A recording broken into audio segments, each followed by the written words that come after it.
Hello and welcome to Dateline New Haven on WNHH, New Haven's home for community radio. I'm Paul Bass, inviting you to look at the headlines behind the stories that make our community tick. Well, we have someone here who's just written a pretty powerful book. I couldn't stop thinking about it. I made the mistake of finishing it at night and then trying to get to sleep. But an important book called Some Kind of Hate. It's about hate crimes, and it's timely. And the author, Sarah Littman, who's local, is here in the studio with us today to tell us all about it. Sarah, welcome to Dateline New Haven and WNHH. Thank you so much for having me. So you have a new book out. You've written a whole bunch of books. I have. This is actually my 19th published novel. 19th? Yes. Oh, wow. I guess they didn't list them all there. Well, 7 of them were work for hire, so they were like under a pseudonym. But what was the pseudonym? I am not at liberty You're to not? disclose. No. Okay, but it's not Carolyn Keene. No. Okay, I can't tell you how gutted I was when I found out that that was a pseudonym. So, Sarah, you have a book about a young man who has bad things happen in his life in a town that's a dying industrial town, and then how you trace his trajectory becoming a member of a Klan group and then committing violent actions, life-threatening actions against Jews whom he knows personally. And you weave a web around that in a story that anyone can understand and follow, and that makes it cut more of the bone. The main character is the Klan Taylor, who starts out from pitching baseball and winning a state championship. He gets injured. He has to descend into Klan politics, attacks on Jews while his father's losing his job. He has relationships with a best friend named Jake Kaler, who's Jewish, and his sister Kaylee. And you all take it from there. So what am I missing in that summary? What should people know about this book?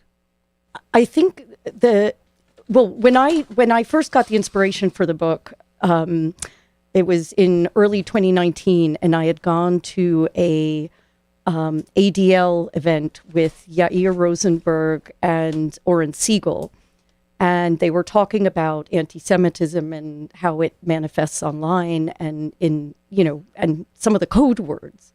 And my sort of brand at Scholastic is the intersection of teenagers and technology, which really fascinates me because being older, I grew up mostly without this. And I often think about... We had notebooks and things like that, typewriters, manual typewriters. Right. And no cell phones, no internet, card catalogs, So I often... I had a Rolodex with the cards in it. I had a Rolodex, yes. 2005. Yeah. And then I finally got my Palm Pilot, we're so dating ourselves. But, I often think I was a depressed teenager. And I often, a depressed but thoughtful teenager. And I often think about what the trajectory of my life might have been if all of this had been going on. It's hard being a teenager. Now it's harder than ever before. I really think so. And so I wanted to understand, I've been scared of Nazis my whole life. And Are you Jewish? I am Jewish. Yeah, me too. We were growing up being scared of Nazis. Exactly. I mean, that's what Donald Trump was to me. It's like, I see he's coming back. I was glad my dad wasn't alive for it. Me too. And my father was a lifelong Republican. And, to hear the sort of not even that coded dog whistles coming out of the White House was terrifying to me. And I was, as much as I miss my parents every day, I was glad they weren't alive to see it. I felt the same way. My father was nervous when I was a columnist. Like, he was always sort of warning. My dad was in the Army and went to the camps right after and interrogated the Nazis, and he never, forgot it. So I really had to sort of go out of my comfort zone to research this book, including interviewing former neo-Nazis. And one of the things that I wanted to understand what would make a young person go down this rabbit hole, and what was the combination between the emotional state and what what was going on in their lives. That would sort of create this perfect storm that made this hatred seem like the answer. And one of the things that came out of my research was that the hate wasn't the first part. The real draw was community, identity, and purpose. And so once they sort of get that, then the sort of hate trickles in, or sometimes it doesn't even trickle in, it just sort of comes in. And also using a lot of coded words that even some Jewish people might not realize the background, like words like globalist. And every time they bring up George Soros, I try to tell my friends who aren't anti-Semitic who fall into this George Soros thing that's a code word for the Jews. Exactly. And to hear the president of the United States call his Jewish cabinet minister, sort of, I think he said something like, he's okay for a globalist. That was incredibly disturbing. So I'm so interested in this. We're talking to Sarah Littman, who has a new book, Some Kind of Hate. I highly recommend it. It's a young adult novel about what makes a teenager whose best friend is Jewish. What happens in his life that turns him to be join up with a Klan group and then participate in anti-Semitic incidents, including a life-threatening violent incident. So you talked about the research you did, Sarah. You met with former Nazi... I met with actually one of the people I interviewed was Jeff Scoop, who led the Nazi Party in the U.S., the National Socialist Movement in the U.S. for 25 years. SCOOP? SCHOEP. And he actually marched at Charlottesville. Oh, wow. Has he recanted or is he still? He has. There's a documentary I would recommend that everyone watch. It's by a Muslim filmmaker called Dia Khan. And it's called White Right, Meeting the Enemy. And honestly, I was inspired by her bravery because she went and embedded herself with all these, white, and you can see she interviews Jeff Scoop and talks, she actually reads him some of the hate mail that she's received from supporters of his. And they close in on his eyes, and you can see that he feels deeply uncomfortable about it because he's started to know her as a human being. And what made him change? Why did he renounce it? Well, I think part of it was meeting Dia and sort of recognizing her humanity, and then the lawsuit, that Integrity First for America filed, I think, might also have had something to do with that. So, Sarah, you interviewed him in person, or was it the pandemic? It was over Zoom. What was that like? I was petrified beforehand, but we ended up speaking for an hour and a half. And I actually said to him at one point, you were my worst nightmare growing up. I was very honest and open with him, but I had to ask him the question, which I also asked Tony McAleer, who's a Canadian former extremist, and because both of them had sort of said that their hatred of Jews was the last to leave them. And so I said, being Jewish, I have to ask you this question. Why is that? Like, why is it that you were able to get over your racism and your Islamophobia, but, us Jews, what is it that made it that the hardest thing for you to get over? And it all basically boils down to the Protocols of the Elders of Zion, that idea that... Well, most people know that's a Canard. It's a novel that was written about a secret meeting of Jews to take over the world, I believe, in the 1800s. Yeah, late 1800s. And it's been used as a text by everyone from the Nation of Islam to the Nazi Party to groups that organized the Charlottesville right. I know that some people say, well, just because there was one person involved in Charlottesville who marched in Occupy Wall Street, it wasn't a right-wing hate organization. It actually was people who were using the Elders of Zion and saying, you will not replace us to Jews. Exactly. And that has been the text for the right-wing hate because, movement. just to sort of, the brief précis of what it says is that, us Jews control the media, we control... the international finance. Yeah, international finance, etc. So that and our goal is white genocide. So we're encouraging immigration, we're encouraging interracial marriage, and it's basically this Tucker Carlson without the words Protocols of Zion.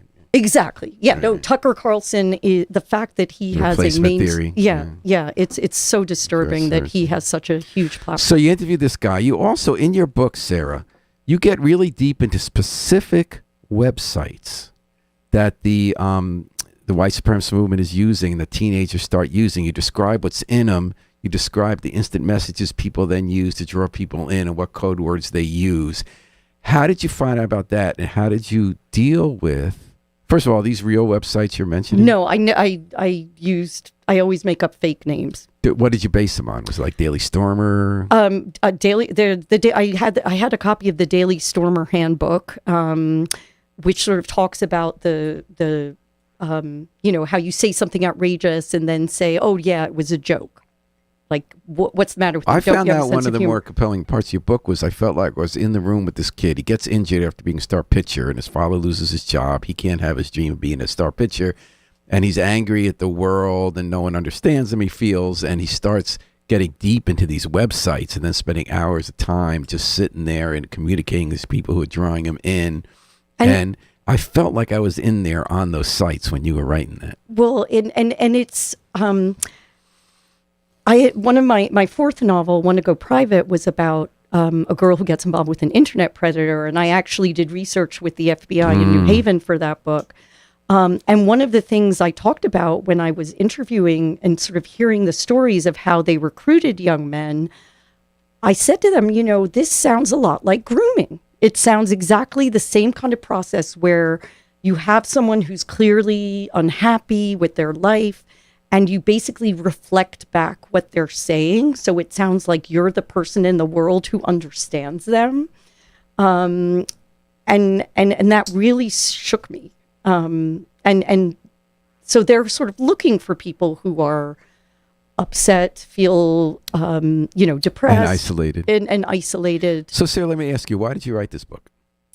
I wrote this book because I felt it was so important to understand the dynamics of this. And also because I've just seen so much misinformation about the Jewish community and even like my most progressive friends. When I talk to them about the kind of security we've had to have at our synagogues for... I can't stand it at my synagogue. I can't stand how you can't just walk in and go to services. I have to interrupt praying every day in our daily prayers to let someone in with the buzzer. Yeah, can't stand it. But like most of my non-Jewish friends have absolutely no idea that that's happening, and that not only that, but that we've had that for decades. Well, it's actually gotten a lot worse in the last few years. A lot of our security measures are new, considering Pittsburgh and all that. Yeah, but and actually, when I was editing the first pass pages, proofs of this book, Colleyville happened. And let's tell people what that is. That was... Yeah. Oh, what Colleyville? Yeah. So Colleyville was when they... it was in a synagogue in Texas. They were there for Shabbat morning prayers. And they let in a man who wasn't Jewish, but, the whole purpose, one of the whole things... He said he looked hungry and he's all disheveled. Yeah. And Judaism is about helping those... Stranger. Yeah. I mean, how many times in the Torah they talk about, feeding the stranger, be kind to the stranger, and then he had a gun and was sort of holding them all hostage. And this was going on, and I ended up panicking about the book. And how so? What was the panic? The panic was originally I had a lot more information about how the climax was going to happen, where there's an event involving a synagogue. And I suddenly was like, wait a minute, I don't want to give anyone ideas. I don't want to... I always think about that. Like, I once thought of a great way in a novel that an anti-Semite could kill a lot of Jews. I'm not going to say what it is. Yeah. But I was thinking like a great novel twist of a subtle way. Yeah. You could have sort of mass killing of Jews one by one. Then I realized if I ever spoke that out loud, that's giving them the idea. Exactly. And so I ended up editing out a lot from that What's part a of lot? the book. I would say several paragraphs from that part of the book where they were sort of talking about the plan, probably like a page and a half almost. And then I went through every other part of the book trying to take out as much as I could. But I mean... But you still had to make it real. You had to feel like you were there. And that's this balance that you're trying to play. And just to show, like, this was definitely the most, the hardest book I've ever written in so many different levels. Out of how many again? 19? 19. I found myself the morning of Erev Rosh Hashanah. So like the morning that Rosh Hashanah starts, Jewish festivals start in the evening. So that morning, because I was on such a tight revision deadline, I was working and I was writing from Declan's point of view. And I find myself on Erev Rosh Hashanah writing soft Holocaust denial. So like, yeah, there were camps, but they weren't exterminated. Everyone's exaggerating it. Yeah. And all of a sudden, I was just like, what am I doing? What kind of person am I? Am I hurting my own people by writing And this also, book? when you're a novelist, you got to put yourself in the character. Yeah, and I did. And is it hard sometimes to separate yourself from the character because you want to understand where they're coming from? I mean, Declan is very believable in this book. Yeah, so I really had you to pulled get it in. off. I had to get into his mindset, but that is the beauty of literature, that it helps us empathize and understand people that maybe we think we have nothing in common with, and be able to have conversations. So what's your goal with this? My goal with this is to hopefully start some really important conversations. I am having a really powerful educator guide written that will hopefully help teachers guide conversation and help kids sort of think through things for themselves, because we live in such a polarized society. But we have to be able to have these difficult conversations. Otherwise, we're never going to have a more perfect union. Mm-hmm. But one thing I will say, there's a scene where the Jewish kids are going through an active shooter drill before the High Holy Days at their synagogue. And I actually drew on the emotions for that from my own experience doing that in 2019, and how upset it made me. Because the advice they give you is, don't stop to help the person in the wheelchair. Don't stop to help. Just get out. And afterwards, I think, I'm the person who reads all the footnotes in the Chumash. Like I'm always looking very closely at everything and thinking about it. And I said afterwards, like, this is the opposite of everything we're taught in Judaism. Except that they do teach us, the rabbis did have an early version of, if the plane's going down, do your oxygen mask first. And so I actually talk, about that in the book. It's in the book, yeah. And then finally, why a young adult novel? I feel like my natural voice is somewhere around 15 years old. Well, it's incredibly how convincing you are writing about these teenagers. Yeah, and I think, I have a very strong inner teenager, and I love to write for young people. I've been a political columnist, and I always used to joke that it was a good balance because I'd get fan mail and hate mail. But I think kids are, young people are more open to rethinking their ideas. Oh, that's interesting. So you're hoping to reach them with this book. Yeah, and I'm not, I have to, I'm always kind of careful about what I say, because I don't want to be like, oh, I'm brainwashing them. Oh, I'm whatever. I don't want to give them the answers, but I want to help them think about what are the questions, and hopefully start to learn to think critically for themselves and research ideas and learn what are good sources, and really just to think. If I can make one person think from my novel, I feel like I've done a good job. Well, you did do a good job, because you made me think, and I'm one person. And I think a lot more. When does it come out? It comes out November 1st. All right. Well, I think you could sign up now to buy it, right? You can. There's a link on my website, which is sarahdaralittman.com, and it goes to a independent bookstore, Turning the Page. All right, not Amazon. So let's tell people again what it is. The book is called Some Kind of Hate. I think it's an important contribution to how we're talking about hate crimes, prejudice, and some of the divides tearing apart our society right now. But it's also quite a good story. Well, one reason I couldn't put it down was because I want to know what was going to happen with these kids and the relationships between Declan, who's going down a rabbit hole, his sister, who's going the opposite way, and their friendships with the Jewish friends in school.